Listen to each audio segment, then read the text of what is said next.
Bandeira Neto tá chegando aqui com a Central Jogada, trazendo informações do Brasil e também do adversário do Brasil, é o Japão. E aí, Bandeira, muito boa tarde, tudo bem? João Bandeira. Fala, Andrezinho, muito boa tarde pra você, WB, Brenão, todo mundo ligado no nosso Jogada Segundo Tempo. Prazer enorme, estamos chegando aqui com o nosso Central Jogada de hoje. E é isso, viu, André? Definido, adversário definido, agora o Brasil já conhece quem vai ser o seu próximo jogo nessa segunda fase 16 avos, enfim. Escolha e chame de como quiser. Parada dura, a gente vinha falando, né, durante toda essa Copa do Mundo, a surpresa que é o time japonês, o quão bom é esse time, porque ele se organiza muito bem taticamente, ele guarda posição, são jogadores experientes, ciclos de Copa, enfim. Quem tem acompanhado nosso Central Jogada, a gente vem falando do quanto essa seleção japonesa promete, do quanto essa seleção japonesa ela tem conseguido entregar nessa Copa do Mundo. No jogo de ontem, né, no 1-1 ontem contra a Suécia, eu acho que deixou um pouco a desejar. Levou um apavoro ali nos minutos finais, um Japão diferente do que a gente tinha visto nessa Copa, fez um 2-2 contra a Holanda, depois passou por cima da Tunísia e ontem tomou um apavoro ali da Suécia. Por alguns minutos ali, eu até achei que o time fosse perder para a Suécia e ficar na terceira colocação e aí o adversário do Brasil seria outro. Mas enfim, tá definido, é Japão e aí a gente, para destacar um pouco, eu acho que o Brasil do Ancelotti já sabe, já conhece, já estudou bem esse adversário, mas não tem que mudar muito em relação do que foi contra a Escócia não, e eu digo por quê. Porque eu acho que pela primeira vez o Brasil teve cara de Brasil, jogou muito bem postado, os atacantes apresentaram boas jogadas, então é que esse modelo de jogo pode ser encaixado nesse jogo contra o Japão. Marca em cima, tenta tomar a bola lá, faz pressão com o Ryan, com o Matheus Cunha. Se der a bola, se der o campo, o Brasil é acostumado a não dar, a perder esse meio de campo porque vai baixar um pouco suas linhas. Então é um Brasil que defende e faz essa linha baixa quando tá sofrendo um ataque e ataca muito bem com linhas altas quando tá perto da área. Então acho que é o Ancelotti que ele tem que pelo menos tentar manter, porque em 3 jogos foram 3 escalações diferentes. E esse jogo contra a Escócia, eu acho que foi o que mais me agradou, porque a gente viu um Brasil solto e, ao mesmo tempo, um Brasil marcando muito em cima. Isso é importante, você pressionar já dentro daquele quadrante da grande área do adversário, porque qualquer vacilo, qualquer erro, a gente tem bons finalizadores. Hoje a seleção fez um treino em Nova Jersey, já voltou, né, já regressou pro campo de treinamento que ele vem fazendo, e a gente falava isso, o quanto era importante o Brasil classificar em primeiro do grupo, porque iria jogar nos Estados Unidos, se classifica em terceiro, teria que ir pro México, né, jogar no Azteca, então ia mudar todo esse contexto, essa logística do Brasil. Continua nos Estados Unidos, vai jogar em Houston, a partida de segunda-feira. Então hoje o time foi a campo, com vários desfalques, assim, muitos jogadores poupados, tá? Só participaram do treino Vini Júnior, o Ryan também participou e o Douglas Santos. Os demais foram poupados, aquele chamado controle de carga. O Brasil entra para treinar amanhã de novo e aí é com carga completa, com todo mundo do elenco. Esses que eu falei, que citei, que treinaram, foi do time titular, tá? Quem entrou ao longo do jogo, por exemplo, Neymar e Endrick, treinaram os 60 minutos totais, não foram poupados, porque, enfim, não precisam fazer esse controle de carga porque não atuaram os 90 minutos. Então o Brasil foi a campo hoje com poupando um pouco desses jogadores, mas amanhã tudo indica que começa realmente esse treino e eu acho que pela primeira vez o Ancelotti vai ter um time na mão, um time pronto para dizer, olha, esses 11 aqui é que eu vou mandar a campo. O Brasil não vai ter nenhum desfalque, é bom lembrar disso. Casemiro, que estava pendurado com cartão, não tá mais. Nessa fase zeram-se todos os cartões, então é o Brasil com força máxima, pronto para esse Japão. Antes de entrar no André, estava acompanhando a coletiva do jovem Ryan. Hoje ele foi o jogador escolhido ali pela CBF para falar, para conversar com a imprensa, né? E aí ele foi questionado assim, o que é que você acha que fez para merecer, para ser logo titular, para ser o cara escolhido pelo Ancelotti para substituir o Rafinha? E ele foi muito categórico. Cara, eu aproveitei essas convocações duas e dei o meu máximo, abocanhei com toda a força, com todo o desejo que eu tinha para estar nessa seleção. Eu acho que isso fez a diferença porque o Mister viu em mim uma possibilidade que eu podia ser titular e estou muito feliz com isso. E é muito legal, velho, a gente acompanhar e ver um garoto de 19 anos com essa maturidade, dizer assim, cara, é a minha chance, é a minha oportunidade, é aqui que eu quero estar. Em uma época onde a gente duvidava, os caras não estão mais nem aí pra seleção, vão aí por obrigação. é bom você olhar para uma molecada dessa e eles quererem tanto fazer parte desse grupo, fazer parte da seleção. Então foi muito legal, eu gostei, eu destaquei um pouco dessa aspa do Ryan, porque traz um pouco esse sentimento, né, que a gente tanto pediu. Pô, o Brasil precisa ter jogadores que queiram estar lá, que queiram jogar pela seleção. Então o Ryan dizer isso, que abocanhou, que quis muito desejo de estar nessa seleção, essa sensação de pertencimento. Acho que o Brasil precisava muito disso, jogadores que se sentissem parte dessa seleção. É verdade, viu, Bandeira? Tem um detalhe aqui, no momento que o Senegal faz o 4º gol contra a seleção do Iraque. Poxa, Tá ali, ó. esse time do Iraque não tem goleiro, não. Tô andando longe desse bolão, viu? Foi expulso um jogador do Iraque. O Iraque tá com um homem a menos.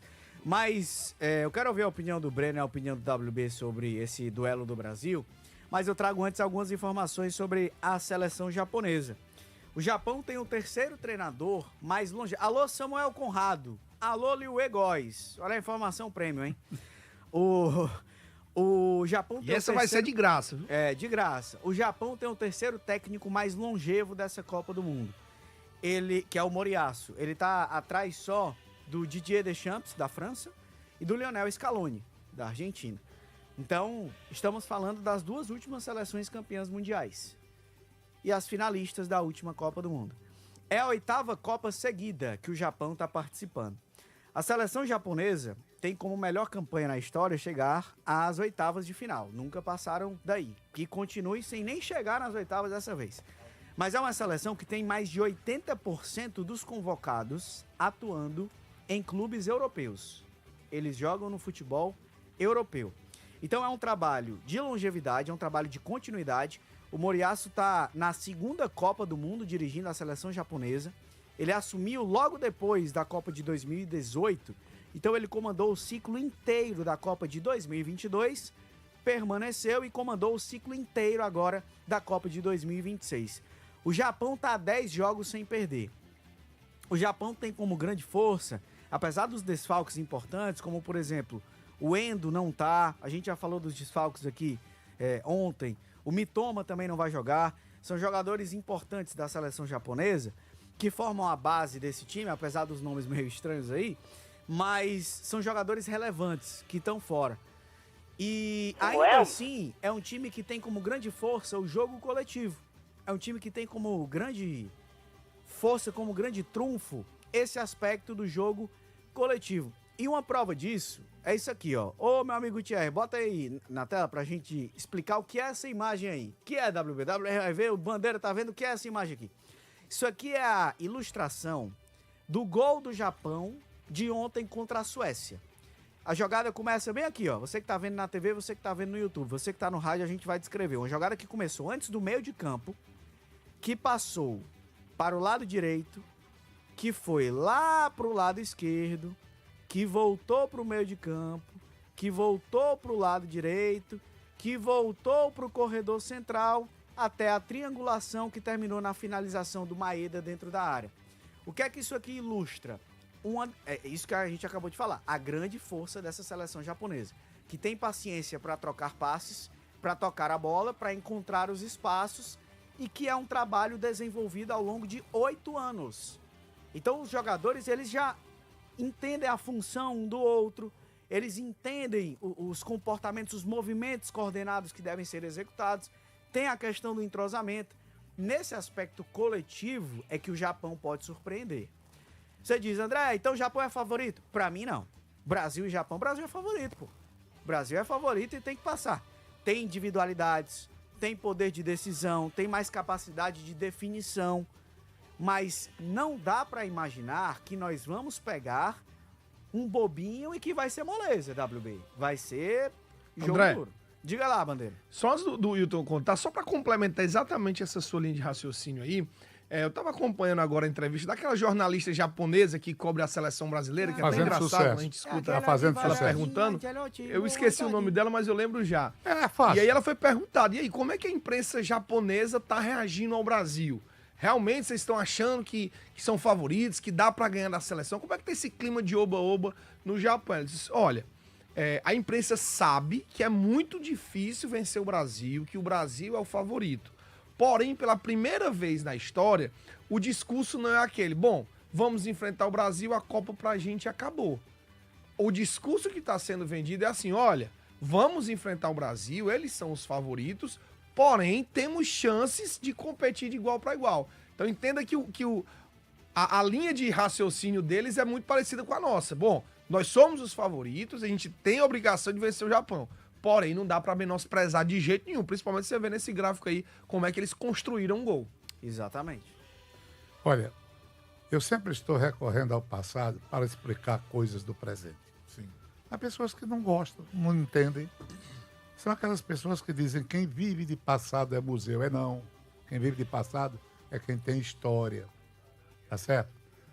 Mas olha, rapaz, eu estou dizendo uma coisa aqui e o operador está cantando uma música sobre o caranguejo. Vê se tem alguma coisa a ver. Primeiro você tem que ficar calado, ó. Caladinho, ó, caladinho.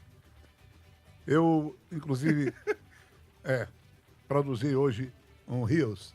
Tô achando bonito, chamado Reels. Tô gostando das suas produções, tá? Queria certo? dar esse feedback positivo aí. Muito bem.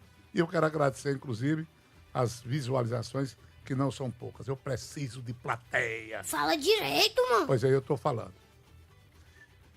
O Brasil, em 58 e 62, eu sempre fui um voraz leitor de tudo que era crônica sobre futebol. Jornais Última Hora, o Globo, que eu só recebia no Crata às segundas-feiras. Esses jornais chegavam pelos aviões da Real, uma companhia que já acabou. Real Aerovias. E eu ficava na fila do Café Crato, esperando a minha vez de pegar o jornal, que eram poucos, e você tinha que chegar cedo para pegar. Li muito a respeito de futebol. E acompanhei exatamente essa questão tática. O Brasil, ele foi admirado pela sua maneira, sabe, acadêmica de jogar, pela sua maneira, pela cadência e pela beleza. Não foi pela velocidade. Então, os europeus, me lembro demais, tem um treinador, não sei se é o Renato Cesarini, um italiano, que ele disse assim, para parar o Brasil, só tem um jeito, correr mais do que ele. É a velocidade que vai fazer com que a gente possa dobrar o Brasil. Então eles passaram exatamente a trabalhar nesse sentido, mais velocidade. Quando as seleções europeias aqui jogavam, elas vinham exatamente para engolir, sabe? Passar por cima, amassar na base da velocidade. Mas o Brasil, ele administrava de tal maneira, o futebol brasileiro tinha uma autonomia, era tão respeitado. Gerson, Clodoaldo, sabe? Rivelino, Pelé, esse pessoal conseguia uma coisa impressionante. Eles provocavam uma pausa. Peraí, para onde é que vocês vão? O Brasil acalmava o jogo. O Brasil tirava logo a velocidade dos caras. O Brasil é quem determinava, criava uma pauta, rapaz. É um negócio impressionante. Eu só comparo com o discurso. Qual é o grande negócio do discurso? É a pausa. É a pausa. O Brasil determinava uma pausa e fazia o jogo que ele queria fazer. O Brasil se impunha. O Brasil dava um freio na velocidade proposta pelos adversários. O Brasil vai ter que se valer desse expediente contra o time do Japão. O time do Japão, aliás, não corre só, não corre muito. Ele corre certo e joga bem, evoluiu venceu muito. O Brasil por 3-2 no amistoso. Exato. Venceu a Inglaterra. Inglaterra. Dentro da Inglaterra. Então não é um futebol mais inocente. Não. Como a gente achava há alguns anos atrás. Agora, ontem, interessante, meu craque. Com certeza, Serginho. Eu observei o seguinte, eles andaram levando um sacode da Suécia. Teve um momento que a Suécia, que não é muito de trocar passes, mas é veloz, e o lançamento era feito e a insistência, teve um momento que o Japão quase que pedia arrego. Entendeu? Eu fiquei observando aquilo. Mas eu acho que o primordial do Brasil é ele determinar uma pausa, mandar dar um freio, era ele. Tirar a velocidade do adversário. Como? Com categoria, com autonomia, com maturidade, com técnica. Porque se o Brasil for correr como eles, vamos apostar a corrida para ver quem corre, mas o Brasil estará lascado. E é um lascado com chiado. Eu espero que o Brasil, apesar de tudo, de circuitos que não estão ainda devidamente ligados, o Brasil possa se impor. Aí. E pautar a o gente jogo. espera. Pautar o jogo, craque E Daniel. eu faço uma pergunta para colocar o Breno Rebouças nesse papo. E Vamos quero lá. já ouvir a opinião do Bandeira também.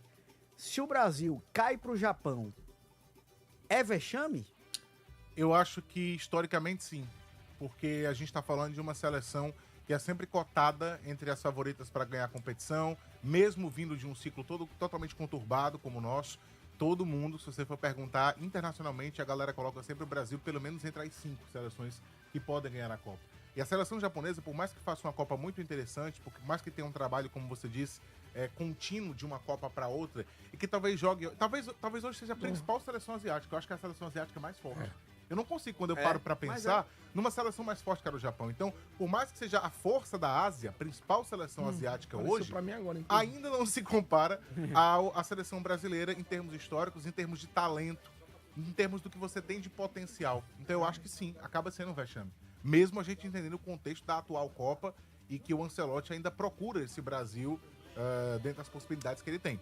Agora, tem um fator aí que é importante. O Wilton estava comentando agora há pouco, e eu concordo com ele, que ontem a Suécia teve um momento que mostrou ali pro Japão Arrochou que, não, venha, arrochou não venha não. com muita força não venha forte não, que o negócio pode ser ruim pra você. Mas sabe por que é, WB? É porque a Suécia olha pro Japão de igual para igual. O Japão olha pra Suécia de igual para igual. Agora, tenha certeza, os japoneses não olham pro Brasil de igual para igual. Eles sabem que o Brasil é uma seleção diferente. Então, o futebol japonês se desenvolve, passa a se desenvolver mais. Um dos personagens principais lá é o Zico. Quando ele foi jogar lá e depois ficou para profissionalizar. Então, eles têm um respeito muito grande pela seleção brasileira, pelo futebol brasileiro. São alunos nossos. Por isso que eu acho que o Brasil, ele além de ter mais talentos individuais, só fecha o bandeira aí, por favor. Porque por isso que eu acho que além de ter talentos individuais muito maiores do que os da seleção japonesa, André, a seleção brasileira começa a partida com um olhar de respeito dos japoneses. Agora, qual é a questão? Durante o jogo, se os japoneses percebem que a seleção dá espaço, que não vai aguentar a correria e que eles podem chegar, eles não vão se furtar em crescer no jogo, não. Então eu acho que o Brasil, ele tem como vantagem o começo da partida. Porque os japoneses vão olhar... Agora há pouco ele citou a repórter, acho que é Nakamura o nome dela, aquela repórter, ela falou lá, eles olham o Brasil diferente, como um favorito. Mas se durante o jogo eles percebem que tem espaço, aí o Brasil não pode jogar só com a camisa. Mas, de tudo isso, eu acho que o futebol japonês coletivo hoje é melhor do que o coletivo do Brasil. A diferença é da individualidade. O Brasil tem muito mais individualidade que o Japão. E repito, o Brasil tem que tentar tirar proveito desse respeito que eles vão começar a partida tendo. E não pode fazer com que esse respeito caia, porque se os caras perceberem, eles vêm pra cima. E esse respeito faz com que eles também encarem o jogo com a seriedade. Não é que ontem contra a Suécia não tenha encarado com a seriedade. Mas você se expõe um pouco mais, se arrisca. Exato, então assim, eles vão fazer um jogo muito mais dentro da cautela, dentro da disciplina. Então a gente não deve esperar a parada fácil, não. Bandeira, quero saber a tua opinião. Se o Brasil foi eliminado pelo Japão, bate na madeira. Alô, Silvio, perdão aí, bater na mesa. Mas caso aconteça, é vexame? É vergonha?